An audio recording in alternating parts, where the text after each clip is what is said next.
नमस्कार, एनटिभी कोहलपुर समाचारमा स्वागत छ। म पुरुषोत्तम सापकोटा। सुरुमा प्रमुख समाचार। नेपालमा 750 भन्दा बढी कोरोना संक्रमितको मृत्यु, 24 घण्टामा 18 जनाको ज्यान गयो, थप 3790 जनामा संक्रमण पुष्टि। यस वर्ष जनप्रतिनिधिलाई चाडपर्व खर्च नदिने लुम्बिनी सरकारको निर्णय, कोरोना संकटका बेला जनअपेक्षा अनुसार काम गर्न खोजेको प्रतिक्रिया। लुम्बिनी प्रदेशका राजमार्गमा सवारी व्यवस्थापन र दुर्घटना न्यूनीकरण गर्न प्रविधिको प्रयोग, ट्राफिक प्रहरीद्वारा राडर गन मार्फत निगरानी सुरु। चीनमा कोरोना भाइरस नियन्त्रण भएसँगै अर्थतन्त्रमा समेत तीव्र रूपमा सुधार, मेडिकल सामग्रीको निर्यात र उत्पादनमा पनि वृद्धि। र आइपिएल क्रिकेटमा गैराती भएको खेलमा 2 पटक सुपर ओभर, किङ्स 11 पन्जाबसँग मुम्बई इन्डियन्स पराजित।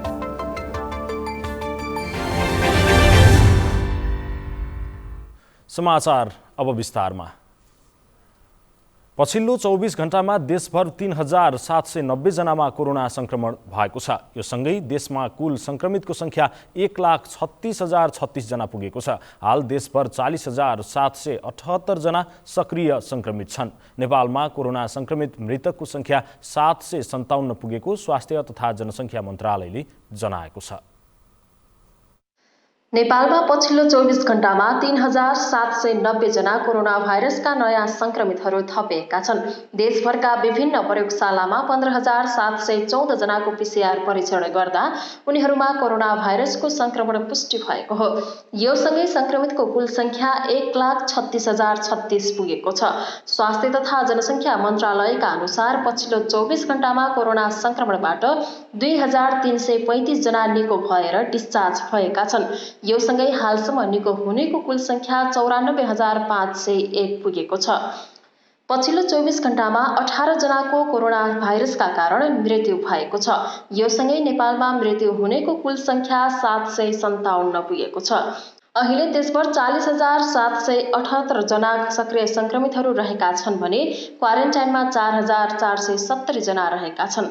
प्रदेशगत विवरण अनुसार कर्णाली प्रदेशमा पछिल्लो 24 घण्टामा 32 जनामा कोरोना भाइरसको संक्रमण पुष्टि भएको छ।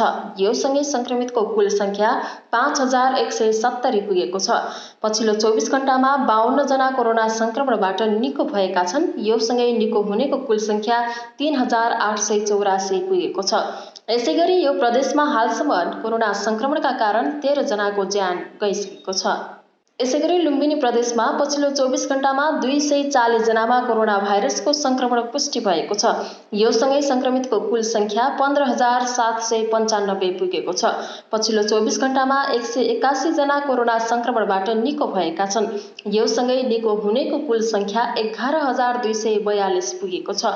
यसैगरी यो प्रदेशमा हालसम्म कोरोना संक्रमणका कारण 127 जनाको ज्यान गइसकेको छ। सुदूरपश्चिम प्रदेशमा पनि पछिल्लो 24 घण्टामा 127 जनामा कोरोना भाइरसको संक्रमण पुष्टि भएको छ। यो सँगै संक्रमितको कुल संख्या 8,769 पुगेको छ। यो प्रदेशमा हालसम्म कोरोना संक्रमणका कारण 19 जनाको ज्यान गइसकेको छ। अन्जु चौधरी, एनटिभी कोहलपुर। रूपन्देहीको बुटवल उपमहानगरपालिकाले भेन्टिलेटर र आइसियुका शैय्या थप गर्न प्रदेश सरकारसँग आग्रह गरेको छ। जुनसुकै उमेर समूहको संक्रमितलाई पनि आइसियु र भेन्टिलेटर आवश्यक परेका बेला उपमहानगरपालिकाले जनस्वास्थ्यमा संवेदनशील बन्न प्रदेश सरकारलाई आग्रह गर्दै सहकार्य र समन्वयका लागि तयार रहेको बताएको छ। आइसियु शैय्या अभावमा कोरोना संक्रमणबाट मृत्यु हुनेको संख्या बढेपछि कम्तीमा 25 शैय्या थप गर्न प्रदेश सरकारसँग माग गर्ने निर्णय गरेको हो।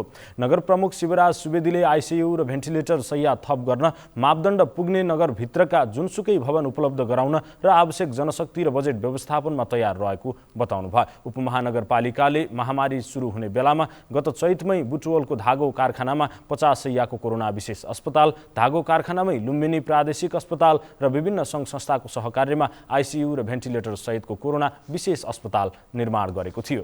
अहिले कोरोना विशेष अस्पताल र प्रादेशिक अस्पतालमा आइसियु र भेन्टिलेटरको अभाव छ। लक्षण नदेखिएका संक्रमित 81 शिथिल हुने र श्वास प्रश्वासमा समेत समस्या आएर तत्कालै भेन्टिलेटरको सहारामा जानुपर्ने चिकित्सकहरूले बताएका छन्। सरकारले अछाम अस्पताललाई कोरोना विशेष अस्पताल घोषणा गरेको छ। घोषणासँगै अस्पतालका सेवा सुविधाहरू बिस्तारै सुधार हुन थालेका छन्। अछाम अस्पताल व्यवस्थापन र 10 शैय्याको आइसोलेसन निर्माणका लागि सुदूरपश्चिम सामाजिक विकास मन्त्रालयले 40 लाख रुपियाँ सहयोग गरेको छ। सरकारले अछाम अस्पताललाई कोभिड लेभल 1 अस्पताल घोषणा गरेसँगै जिल्ला अस्पतालको आन्तरिक र बाह्य सुधार भएपछि स्वास्थ्य कर्मीहरूलाई काम गर्न सहजता प्रदान भएको छ। अछाम अस्पताल व्यवस्थापन र 10 शय्या आइसोलेसन वार्ड निर्माणका लागि सुदूरपश्चिम सामाजिक विकास मन्त्रालयले 40 लाख बराबर रकम सहयोग गरेको छ भने कोरोना महामारीलाई मध्यनजर गर्दै स्वास्थ्य तथा सरसफाइमा सुधार ल्याउन युनिसेफ र निड्स नेपालले foot operatable hand washing, hand sanitizer, hand electronic jug लगायतका सामग्री सहयोग गरेको छ।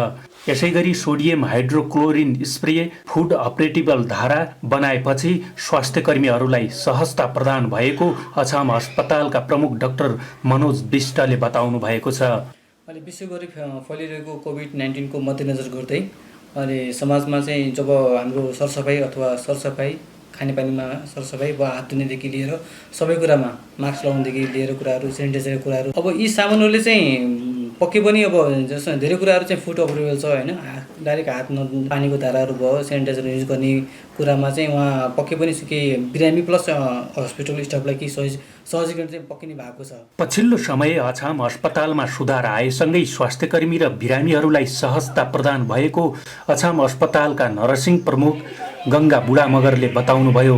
हाम्रो अस्पतालबाट हुने र हामीलाई जुन सामाजिक विकास मन्त्रालयबाट भएको सहयोगबाट पनि हामीले गरिरहेका छौँ र यसै बिचमा चाहिँ जुन युनिसेफ नेपालको जुन उसमा चाहिँ यो निड्स नेपाल भनेर उहाँहरूले पनि जुन सहयोग गर्नुभएको छ, उहाँहरूले बिचमा चाहिँ हामीलाई अहिले अलि सामानहरू सहयोग गर्नुभएको छ। यसले गर्दाखेरि चाहिँ हामीले चाहिँ यो बिरामीहरूलाई जुन यो कोरोना सङ्क्रमित र शङ्कास्पद अथवा सङ्क्रमित बिरामीहरू जुन हामीले आइसोलेसनमा राखेर उपचार गरिरहेका छौँ उहाँहरूलाई हेर्नको लागि र जुन छ कि अब जुन पनि हामीले अरू सेवाहरू सबै हस्पिटलका सेवाहरू सञ्चालन गरिरहेका छौँ होइन, यो सेवाहरू सञ्चालन गर्नको लागि पनि हामीलाई एकदमै सहयोग मिलेको छ। हाल अछाम अस्पताललाई 50 शय्याको अस्पताल निर्माणका लागि सङ्घीय सरकारको प्राथमिकतामा परेको छ।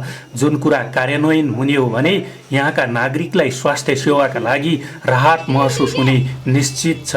नरेन्द्र रावल, नेपाल टेलिभिजन, सुदूरपश्चिम प्रदेश, अछाम।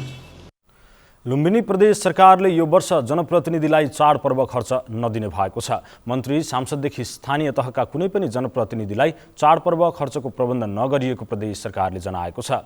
मुख्यमन्त्री शङ्कर पोखरेलका प्रेस सल्लाहकार शेरबहादुर केसीले विज्ञप्ति जारी गर्दै यसपालि कुनै पनि जनप्रतिनिधिले चाडपर्व खर्च नलिने जानकारी दिनुभयो। देशमा जनअपेक्षा अनुसार उत्तरदायी शासन व्यवस्था चाहिएको भन्दै विज्ञप्तिमा लुम्बिनी सरकारले कोरोना सङ्कटका बेला दशैं खर्च दिने प्रबन्ध नगरेको उल्लेख गरिएको छ।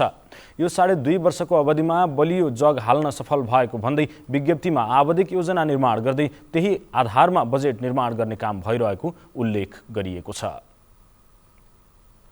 समाचारको क्रम जारी नै छ। अहिलेलाई एकैछिनको विश्राम।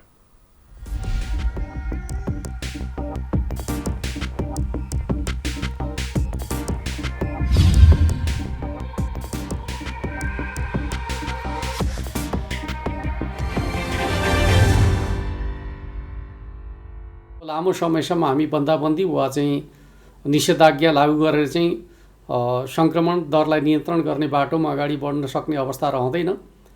आवश्यकता अनुसार हामी एरिया बन्दी गरेर चाहिँ ट्रेसिङको काम अगाडि बढाउनेछौँ। अन्यथा हामी आर्थिक क्रियाकलाप सँगसँगै महामारी विरुद्धको लडाइँ अगाडि बढाउनु पर्नेछ। त्यस अर्थमा सम्पूर्ण दाजुभाइ दिदीबहिनीहरूले सकेसम्म चाहिँ आवश्यकताभन्दा बढी गतिविधि मुभमेन्टहरू नगर्नका लागि म अनुरोध गर्न चाहन्छु। घर बाहिर निक्लनु पर्दाखेरि अनिवार्य रूपमा स्वास्थ्य सुरक्षा मापदण्ड प्रयोग गर्ने, मास्क लगाउने र कुनै पनि वस्तुलाई छोइसकेपछि सार्वजनिक स्थानका वस्तुहरूलाई छोइसकेपछि सेनिटाइज गर्ने वा चाहिँ साबुन पानीले हात धुने जस्ता मापदण्डहरू प्रयोग गर्ने र एक अर्को व्यक्तिबाट चाहिँ निश्चित दूरी बनाएर चाहिँ संवाद गर्ने खालको तरिका प्रयोग गर्यो भने यो महामारी विरुद्ध हामी आफूलाई सुरक्षित गर्न सक्छौँ। त्यो दिशामा सम्पूर्ण दाजुभाइ दिदीबहिनीहरूको सहयोग हुनेछ भन्ने विश्वास र अपेक्षाका साथ म हार्दिक अनुरोध गर्न चाहन्छु। जनचेतनाका लागि लुम्बिनी प्रदेश सरकार, मुख्यमन्त्री तथा मन्त्री परिषदको कार्यालय रूपन्देही। हाम्रा प्रमुख चाडपर्व, जात्रा, उत्सवहरूको समय नजिकिँदैछ। हाल व्याप्त रहेको कोभिड महामारीलाई ध्यानमा नराखी भिडभाड गरी खुसियाली मनाउँदा कोरोना भाइरस हाम्रो घर घरमा पुग्न सक्दछ।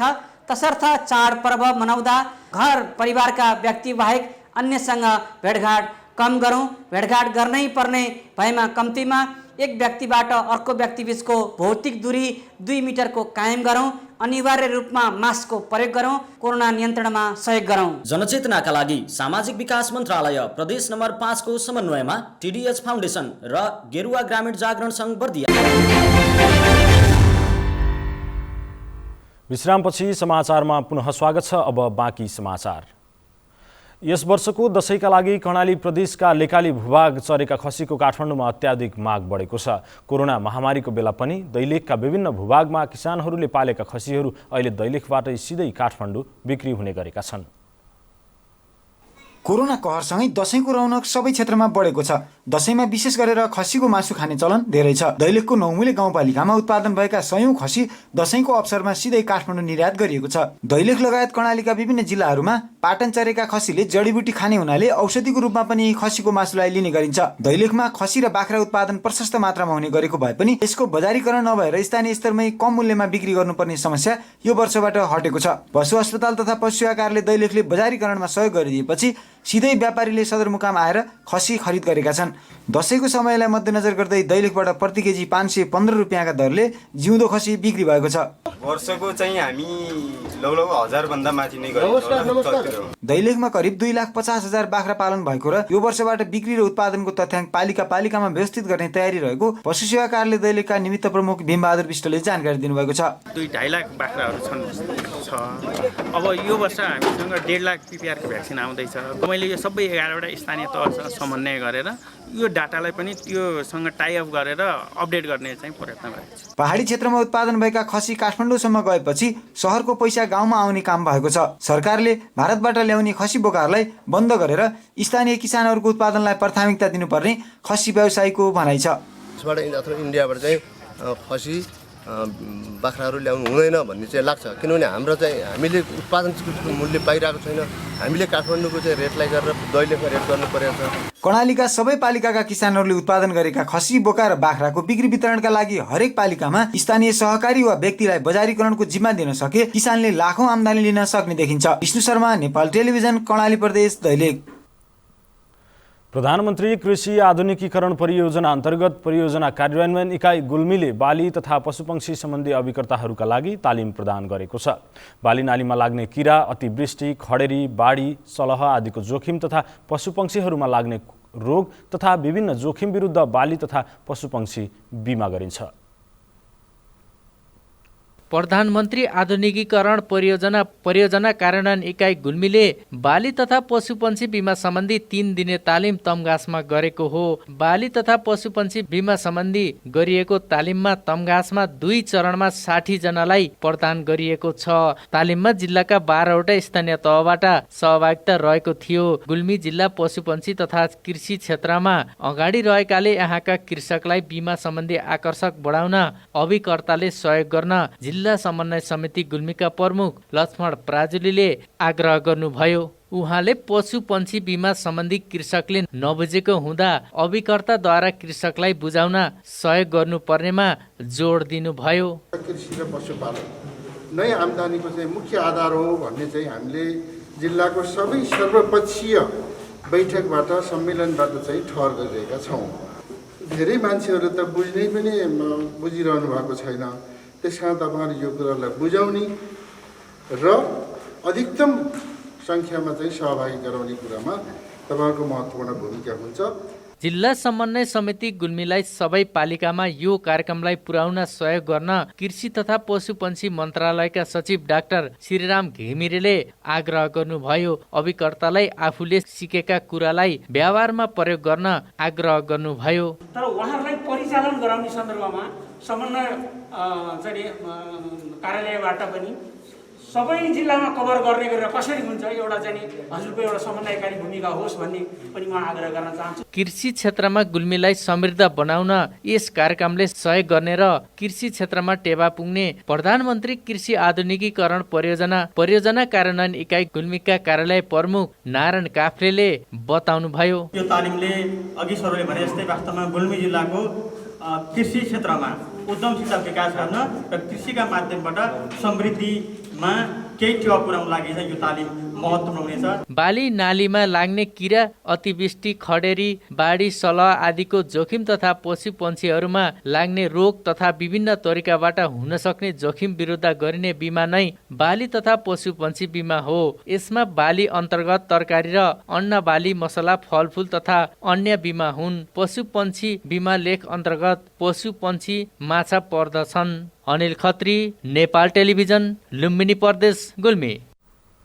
गौतम बुद्धको एकमात्र सिङ्गो अस्तु धातु रहेको पश्चिम नवलपरासीको रामग्राम स्तूपको विकासका लागि तयार पारिएको गुरु योजना अन्तिम टुङ्गो लगाई काम अगाडि बढाइने भएको छ।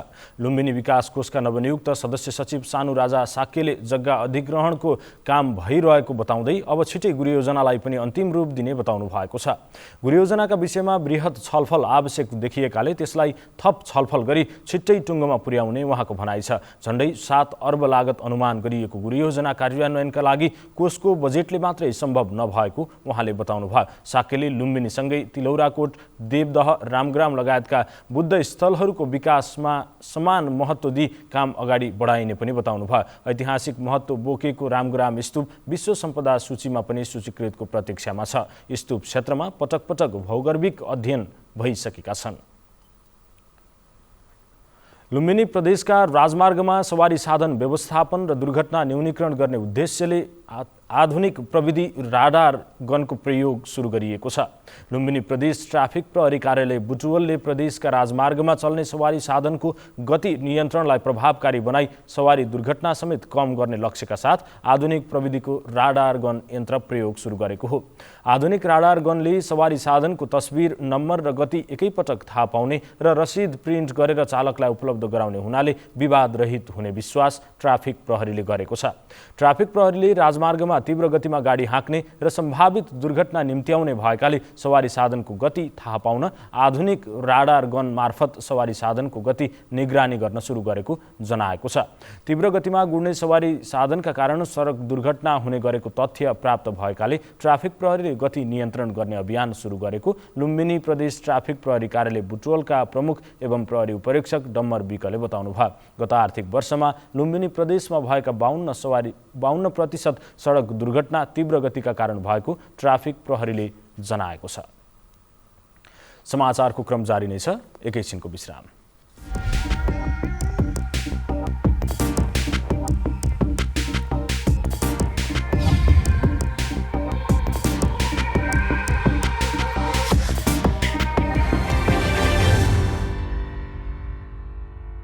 चढ्दा झर्दा एक आपसमा टच नगर्ने, सेनिटाइजरको अनिवार्य प्रयोग गर्ने, मास्कको अनिवार्य प्रयोग गर्ने, निश्चित स्टेसनहरूमा मात्रै यात्रुहरूको खानपिन व्यवस्थापनमा अग्रिम सूचना जारी गर्नुपर्ने, चालक र सहचालकले दूरी कायम भएको स्थिति र त्यहाँ यात्रुहरूलाई यो बारेमा अग्रिम जानकारी, सूचना र यात्राको सम्पूर्ण नोट जारी गरेर कोभिड पछाडिको नयाँ जीवन पद्धति, नयाँ यात्रा पद्धति स्थापित गर्नका निम्ति म सबै यातायात व्यवसायी यात्रुहरूलाई विशेष अनुरोध गर्न चाहन्छु। जनचेतनाका लागि लुम्बिनी प्रदेश सरकार, आन्तरिक मामिला तथा कानुन मन्त्रालय, रूपन्देही।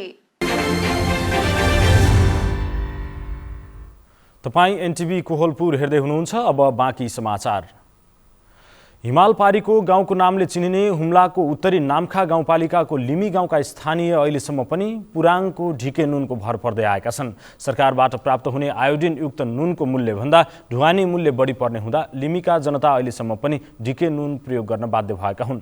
साल ट्रेनिङ कर्पोरेसन हुम्लाले पटक पटक आयोडिन युक्त नुन लिन अनुरोध गरे पनि लिमीका जनता नुनको मूल्यभन्दा ढुवानी मूल्य महँगो भएको भन्दै नुन किन्न नसक्ने बाध्यता बताउँदै आएका छन्। ढिके नुनभन्दा 10औं गुणा बढी ढुवानी भाडा पर्ने भएकाले पुराङबाट सस्तोमा आउने ढिके नुनको प्रयोग गर्न बाध्य भएको वडा अध्यक्ष पाल्जोर तामाङले बताउनु भयो।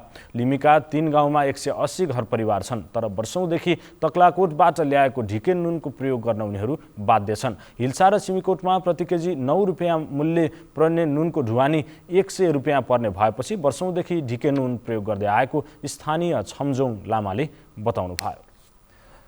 नेपाल टेलिभिजनमा कार्यरत वरिष्ठ सहायक प्राविधिक राकेश चौधरीलाई पितृ शोक परेको छ। पर्सा जिल्ला निवासी 77 वर्षीय महेन्द्र चौधरीको उपचारका क्रममा आइतबार दिउँसो निधन भएको थियो। स्वर्गीय चौधरीप्रति नेपाल टेलिभिजन कोहलपुर परिवार हार्दिक श्रद्धाञ्जली अर्पण गर्दै परिवारजनमा समवेदना प्रकट गर्दछ। अब अन्तर्राष्ट्रिय समाचार।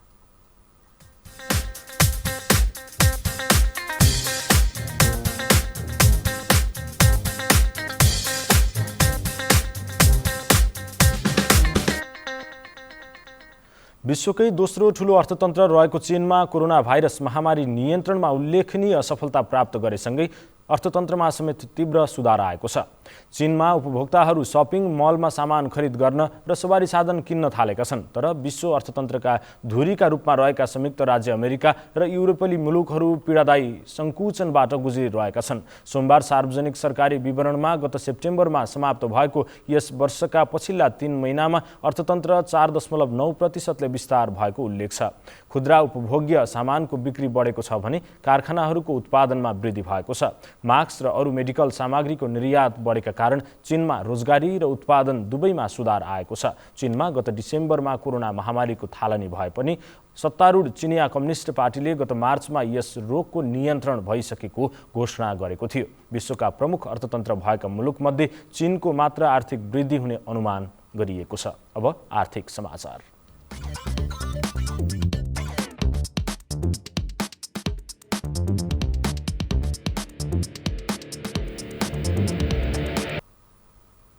सोमबार सुनको मूल्य स्थिर रहेको छ। आइतबार प्रतितोला 94,700 रुपियाँमा कारोबार भएको छापावाल सुन सोमबार पनि सोही मूल्य 94,700 रुपियाँमा कारोबार भइरहेको छ। तेजाबी सुन पनि स्थिर रहँदै 94,200 रुपियाँमा कारोबार भइरहेको नेपाल सुन चाँदी व्यवसायी महासङ्घले जनाएको छ। यसैगरी आज चाँदीको मूल्य पनि स्थिर नै रह्यो। सोमबार चाँदी प्रतितोला 1200 रुपियाँमा कारोबार भएको महासङ्घले जनाएको छ। अब खेलकुद समाचार।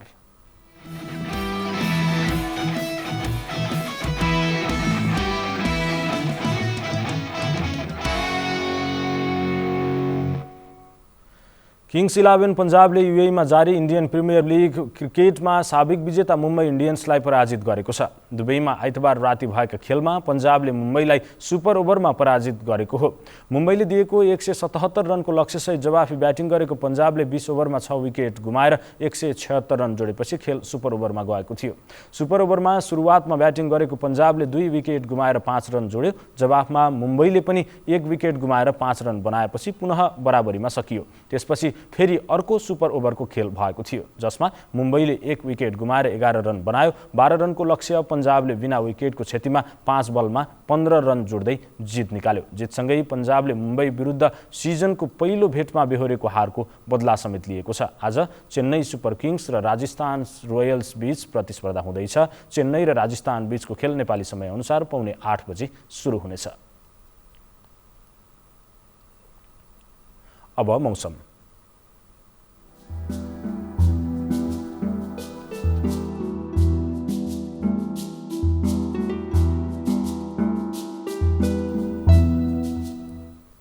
हाल देशका पहाडी भूभागमा आंशिकदेखि सामान्य बदली रही बाँकी भूभागहरूमा मौसम सामान्यतया सफा रहेको छ। आज राति नेपालका पूर्वी प्रदेशका पहाडी जिल्लाहरूका भूभागमा आंशिकदेखि सामान्य बदली रही अन्य भूभागमा मौसम सामान्यतया सफा रहनेछ। अब मौसम सम्बन्धी थप विवरण।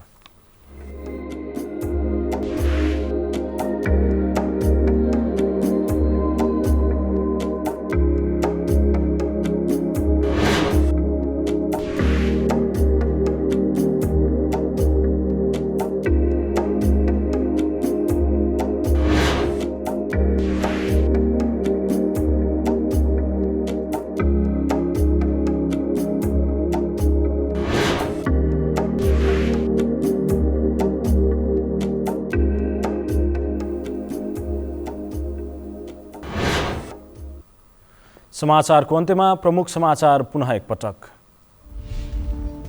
नेपालमा 750 भन्दा बढी कोरोना संक्रमितको मृत्यु, 24 घण्टामा 18 जनाको ज्यान गयो। थप 3790 जनामा संक्रमण पुष्टि। यस वर्ष जनप्रतिनिधिलाई चाडपर्व खर्च नदिने लुम्बिनी सरकारको निर्णय। कोरोना संकटका बेला जनअपेक्षा अनुसार काम गर्न खोजेको प्रतिक्रिया। लुम्बिनी प्रदेशका राजमार्गमा सवारी व्यवस्थापन र दुर्घटना न्यूनीकरण गर्न प्रविधिको प्रयोग, ट्राफिक प्रहरीद्वारा राडर गन मार्फत निगरानी सुरु। चीनमा कोरोना भाइरस नियन्त्रण भएसँगै अर्थतन्त्रमा समेत तीव्र रूपमा सुधार, मेडिकल सामग्रीको निर्यात र उत्पादनमा पनि वृद्धि।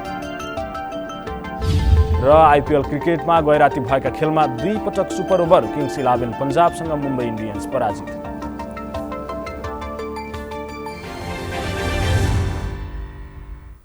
हवस् त अहिलेलाई समाचारको सिलसिला यति नै। बिदा दिनुहोस्। नमस्कार।